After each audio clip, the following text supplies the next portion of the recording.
Hello everyone, welcome to our YouTube channel. तो कैसे हैं आप लोग। मैं लेके आया हूं आप लोगों के लिए 12th क्लास साइकोलॉजी यानी मनोविज्ञान के चैप्टर 2 का पार्ट 2, जिसमें हम लोग सब्जेक्टिव आंसर्स कवर करेंगे। हम लोगों ने पार्ट 1 में भी सब्जेक्टिव क्वेश्चन आंसर कवर किया था, जो रह गया था आज हम लोग पार्ट 2 में कवर करेंगे। तो आप अगर आपको अच्छी लगे तो लाइक करना है और अपने दोस्तों को शेयर करना है। अगर आप इस चैनल पे नए हैं तो चैनल को सब्सक्राइब करके बेल आइकन को दबा लेना है। तो आज का जो हमारा सब्जेक्ट है वो है साइकोलॉजी यानी मनोविज्ञान। जो लेसन है हमारा, आज जो लेसन है वो दूसरा लेसन है, जो हम लोग पार्ट 2 पढ़ेंगे। हम लोगों ने पार्ट 1 पढ़ लिया है। अगर आपने अब तक पार्ट 1 नहीं देखा है तो मैंने प्ले लिस्ट में डाल दिया है 12th क्लास साइकोलॉजी, तो आप वहाँ पे जाके देख सकते हैं। जो आज का क्वेश्चन टाइप रहेगा वो सब्जेक्टिव टाइप रहेगा, यानी हम लोग सब्जेक्टिव क्वेश्चन आंसर्स को करेंगे। अगर अब तक आपने हमारा जो टेलीग्राम चैनल है BBP हेल्प नाम से अगर नहीं जुड़ा है तो वहाँ पे जुड़ जाइए, क्योंकि आपको जितनी भी इन्फॉर्मेशन है आपको टेलीग्राम चैनल पर ही दिया जाता है। क्लास का लिंक सब कुछ आपको वहाँ पे अवेलेबल कराया जाता है। चलिए, तो आपको जुड़ जाना है। BBP हेल्प नाम से टेलीग्राम चैनल है। चलिए, तो हम लोग क्लास स्टार्ट करने से पहले देख लेते हैं चैप्टर का नाम। जो हमारा आज का चैप्टर का नाम है वो है संस्कृति एवं बुद्धि, सान्वेगिक बुद्धि, सृजनात्मकता एवं अभिक्षमता। चलिए, तो देख लेते हैं हम लोग यहाँ पे जो क्या है। सबसे पहले देखेंगे हम लोग पढ़ेंगे सृजनात्मकता एवं बुद्धि के बारे में। तो क्या होता है ये, चलिए देख लेते हैं। मानव का स्वभाव यानी मानव स्वभाव में सदैव यह प्रवृत्ति पाई जाती है कि वह यदा कदा कुछ न कुछ जानने का प्रयास अवश्य करता है। तो आप सब भी जानते हैं जो मानव का स्वभाव है कैसा स्वभाव है, यानी हमेशा कुछ न कुछ नया सोचने का, ये उसका क्या है, आदमी का यानी जो मानव का एक स्वभाव है। दिन प्रतिदिन के कार्यों को करने के नए नए तरीके ढूंढना, क्या करता है, जो दिन प्रतिदिन यानी डे बाय डे जो काम हो रहा है उसको करने का क्या नया तरीका ढूंढना, ये भी क्या है, मानव का स्वभाव है। उनसे संबंधित चिंतन करना और उनसे संबंधित क्या करना, चिंतन करना यानी थिंकिंग करना, सोचना उसके बारे में, जो कैसे क्या किया जाए कि क्या होगा, ये नए नए तरीके को ढूंढना एवं उपाय खोजना। और क्या उपाय खोजना, यह क्या है, सृजनात्मकता कहलाती है। तो सृजनात्मकता यानी क्रिएटिविटी क्या कहलाती है, यानी दिन प्रतिदिन कार्यों को करने के नए नए तरीके ढूंढना, जो उनसे संबंधित है उससे संबंधित क्या चिंतन करना एवं उपाय की खोज करना ही क्या कहलाती है, सृजनात्मकता कहलाती है, यानी क्रिएटिविटी कहलाती है। तो चलिए देख लेते हैं आगे के पैराग्राफ में। यहाँ पे क्या बोला है, सृजनात्मकता यानी सृजनात्मक क्षमता, क्या बोला है, जो सृजनात्मक क्षमता है, क्षमता के कारण ही वैज्ञानिक एवं तकनीकी प्रगति को नवीन आयाम प्राप्त हुए हैं। अगर सृजनात्मक क्षमता नहीं होती तो जो वैज्ञानिक एवं जो तकनीक है उनको नई आयाम है वो प्राप्त कभी नहीं होती। आज संगीत, चित्रकारी, काव्य, कला, शिक्षा, अंतरिक्ष यात्रा आदि का जो आनंद संस्कृति एवं बुद्धि, सान्वेगिक बुद्धि, सृजनात्मकता एवं अभिक्षमता प्राप्त करते हैं, वो सब सृजनात्मक क्षमता का ही परिणाम है। मतलब आज जो हम लोग कुछ भी आनंद ले रहे हैं किस चीज़ का, चित्रकारी का, संगीत का, काव्य का, कला का, शिक्षा का और जो अंतरिक्ष यात्रा है उसका जो आनंद ले रहे हैं वो सब किसका देन है, किसका परिणाम है, वो सब सृजनात्मक क्षमता का ही परिणाम है। अगर इंसान के अंदर यानी क्रिएटिविटी नहीं होती, सृजनात्मक क्षमता नहीं होती तो आज हम लोग अंतरिक्ष पर चल नहीं पाते, उड़ नहीं पाते। तो ये सब किसकी देन है, सृजनात्मक क्षमता की ही देन है। चलिए अब देख लेते हैं आगे के पैराग्राफ में। यहाँ पे क्या है, सृजनात्मकता को कभी कभी मात्र नवीन विधियाँ यानी नई विधियाँ खोजने एवं उसे भिन्न प्रकार से सोचने से जोड़ा जाता है। तो जो सृजनात्मकता है उसको किससे जोड़ा जाता है, कभी कभी यानी नई विधियाँ खोजने एवं जो उसे भिन्न प्रकार से सोचने से जोड़ा जाता है। किंतु सृजनशीलता बुद्धि, विचारों एवं समाधानों की मौलिकता एवं उसके अनोखेपन से संबंधित है। लेकिन जो सृजनशीलता है वो किससे, बुद्धि, विचारों एवं समाधानों की मौलिकता एवं उसके अनोखेपन से क्या है, संबंधित है। ब्रूनर एक मनोवैज्ञानिक है, कौन, ब्रूनर इस विशेषता को क्या कहते हैं, प्रभावी आश्चर्य का नाम देते हैं। तो ये ब्रूनर क्या है, एक साइकोलॉजिस्ट है और जो ये विशेषता है उसको क्या नाम देते हैं, वो प्रभावी आश्चर्य का नाम देते हैं। और देखते हैं हम लोग सेकंड पैराग्राफ में। यहाँ पे क्या है, सृजनात्मकता शोध के जनकों के रूप में, आप तो देख लेंगे हम लोग कौन कौन से यानी जो सृजनात्मकता शोध के रूप में जाने जाते हैं, उनके जनक के रूप में जाने जाते हैं। JP Guilford, Torrance, Khatena, Kogan, Paramesh, Wallas, Baqer Mehdi एवं पासी आदि के नाम क्या है प्रमुख रूप से लिए जाते हैं किसमें, यानी सृजनात्मकता शोध के जनकों के रूप में ये सब का नाम लिया जाता है, तो आपको ध्यान में रखना है। चलिए अब देखते हैं हम लोग यहाँ पे क्या है, मनोवैज्ञानिक अभिवृत्तियों का मूल्यांकन यानी असेसमेंट ऑफ फिजिकल एट्रीब्यूट्स। तो हम लोग कैसे जो मनोवैज्ञानिक अभिवृत्तियाँ हैं उसका मूल्यांकन करते हैं, तो देखते हैं हम लोग यहाँ पे किसी मनोवैज्ञानिक गुण को समझने का पहला चरण उसका मूल्यांकन करना है। तो हम कभी भी यानी जो मनोवैज्ञानिक गुण है उसको कब समझ सकते हैं, जब तक कि हम लोग उसका मूल्यांकन ना कर लें यानी उसका असेसमेंट ना कर लें, तब हम लोग समझ सकते हैं यानी मनोवैज्ञानिक गुणों को।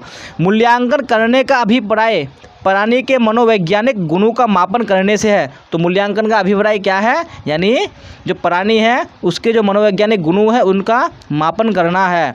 मापन के अंतर्गत व्यक्तियों के गुणों की तुलना करने की विभिन्न मानक विधियां अपनाई जाती है।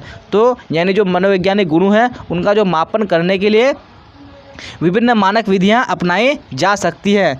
चलिए अलग अलग वो विधियां हो सकती हैं। तो हम लोगों ने देख लिया किसे बोलते हैं मूल्यांकन। चलिए अब आगे की पैराग्राफ में देखते हैं यहाँ पे क्या बोला जा रहा है। किसी भी प्राणी में किसी गुण को तभी स्वीकृत किया जाता है जब उस गुण का किसी वैज्ञानिक विधि द्वारा मापन किया जा सके। तो यानी जो कोई भी प्राणी है उसको जो गुण है उसको कब स्वीकृत किया जाएगा, जब तक कि जो उसके गुणों को किसी वैज्ञानिक विधि द्वारा ना मापा जाए। जब तक मापा नहीं जाएगा उसके गुणों को यानी जो उसके गुणों को क्या किया स्वीकृत नहीं किया जाएगा, एक्सेप्ट नहीं किया जाएगा। उदाहरण हम लोग उदाहरण से समझ लेते हैं यहाँ पे। जब हम मानते हैं कि मनोज एक प्रभावी व्यक्ति है। चलिए यहाँ पे आपको उदाहरण से समझाया जा रहा है कि जब हम जानते हैं कि मनोज क्या है एक प्रभावी व्यक्ति है, तो हम मनोज में प्रभाविता होने की मात्रा का संकेत करते हैं। जब वो क्या है प्रभावी है तो जो हम लोग उसकी यानी क्या करते हैं प्रभाविता होने की मात्रा का संकेत करते हैं। मनोज के विषय में हमारा यह कथन उसमें प्रभाविता होने के गुण का हमारे माध्यम से किए गए एक मूल्यांकन का परिणाम है। तो क्या हम लोगों ने जो यानी क्या किया मूल्यांकन किया कि वह एक प्रभावी व्यक्ति है, तो उसके अंदर कौन सा गुण पाया गया, प्रभाविता का गुण पाया गया। तो इस कथन में उसमें प्रभाविता क्या है एक प्रभाविता उसके अंदर जो हम लोग क्या किए मूल्यांकन किए, तो ये प्रभाविता क्या हो गया एक मूल्यांकन का परिणाम हो गया कि हम लोगों ने मूल्यांकन किया तो उसके अंदर कौन सा गुण पाया गया, प्रभाविता का गुण पाया गया। चलिए तो आपको एग्जाम्पल से समझा दिया गया है कि मूल्यांकन क्या है। चलिए अब देखते हैं हम लोग अगले पैराग्राफ में क्या है यहाँ पे मनोवैज्ञानिक गुणों के कुछ क्षेत्र। तो हम लोग देख लेंगे कौन कौन से क्षेत्र है मनोवैज्ञानिक गुणों के। चलिए यहाँ पे क्या बोला जा रहा है, मनोवैज्ञानिक गुण एक विमीय गुण अथवा रेखीय नहीं होते। विमीय गुण यानी डायमेंशनल गुण यानी आप कह सकते हैं कि जो मनोवैज्ञानिक गुण है उसको हम लोग क्या कर सकते हैं माप सकते हैं। इसलिए यहाँ पे क्या बोला है एक विमीय गुण अथवा वो क्या होते हैं रेखीय नहीं होते, अपितु वे कठिन होते हैं। अपितु क्या होते हैं मानवीय गुण कठिन होते हैं तथा उन्हें कई विमाओं के माध्यम से प्रदर्शित किया जा सकता है। तो उन्हें कई विमाओं के माध्यम से प्रदर्शित किया जा सकता है। कोई एक रेखा विभिन्न बिंदुओं का एक समूह होती है। तो यहाँ पे आपको बताया जा रहा है थ्योरेटिकली यानी एक को एग्जाम्पल से बताया जा रहा है कोई भी एक जो रेखा होती है वो क्या होती है बिंदुओं का समूह होती है। बहुत सारी बिंदुओं से ही एक रेखा बनती है तथा बिंदु कोई स्थान नहीं घेरता। जो बिंदु है वो कोई स्थान नहीं घेरता, किंतु क्या बोला है किंतु एक डिब्बे के विषय में सोचे तो ये स्थान घेरता है। अगर हम लोग वहीं एक डिब्बे के बारे में सोचेंगे तो क्या वो स्थान घेरता है। तो डिब्बे का वर्णन इसकी 3 विमाओं की मदद से किया जा सकता है। तो हम लोग डिब्बे के जो विशेषता है यानी जो डिब्बे की जो वर्णन करेंगे उसकी 3 विमाओं की मदद से करेंगे। जैसे ये विमाएँ कौन कौन सी हो जाएगी, आपकी चौड़ाई हो जाएगी, ऊंचाई हो जाएगी और लंबाई हो जाएगी। तो ये सारे क्या है उनकी विमाएँ हैं। चलिए अब देख लेते हैं हम लोग आगे यहाँ पे क्या बोला जा रहा है आपको। मनोवैज्ञानिक गुणों को भी जो मनोवैज्ञानिक गुण हैं उसको भी यही स्थिति होती है। ये गुण समान रूप से बहुविमात्मक यानी मल्टी डायमेंशनल या बहुपक्षीय मल्टीलेटरल होते हैं। तो यहाँ पे आपको एग्जांपल बताया यानी कोई भी डिब्बा अगर रहेगा तो हम लोग उसको कैसे माप सकते हैं, यानी उसको डायमेंशनल यानी विमाओं की मदद से माप सकते हैं। जैसे कि वो क्या होगा, स्थान घेरेगा तो उसकी चौड़ाई होगी, ऊंचाई होगी, लंबाई होगी। ठीक उसी प्रकार मनोवैज्ञानिक गुणों की भी यही स्थिति होती है। और ये गुण होते हैं जो समान रूप से क्या होते हैं, बहुविमात्मक होते हैं और या बहुपक्षीय होते हैं। अगर आप किसी प्राणी का पूर्ण रूप यानी पूर्ण मूल्यांकन करना चाहते हैं, अगर आप कोई भी प्राणी है तो अगर उसका पूर्ण मूल्यांकन करना चाहते हैं तो हमें उसके विभिन्न क्षेत्रों का मूल्यांकन करना होगा।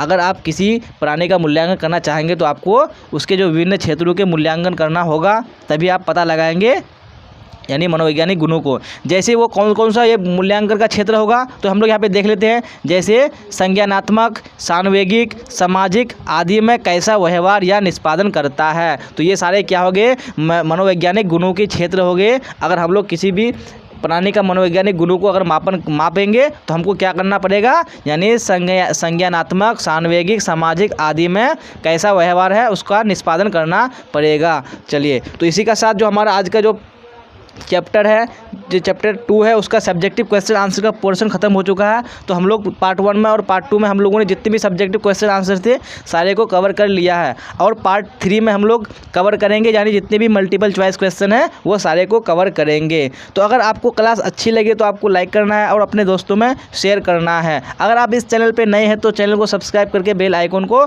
दबा लेना है। तो फिर मिलेंगे हम लोग पार्ट 3 में। अगर आपने पार्ट 1 और नहीं देखा है तो पार्ट 1 प्लेलिस्ट में डाल दिया गया, आप वहाँ पे देख लीजिएगा। तो चलिए, तो यहाँ तक बने रहने के लिए आप सबका धन्यवाद। फिर मिलेंगे हम लोग अगली क्लास में। अगर आपका कोई कमेंट हो, कोई डाउट हो तो आप कमेंट में कर सकते हैं। और डिस्क्रिप्शन में टेलीग्राम चैनल का लिंक दिया हुआ है, आप वहाँ से जुड़ सकते हैं और वहाँ पे भी आप कर सकते हैं। तो चलिए, फिर मिलेंगे अगली क्लास में। Till then bye bye, tata, see you on the next class.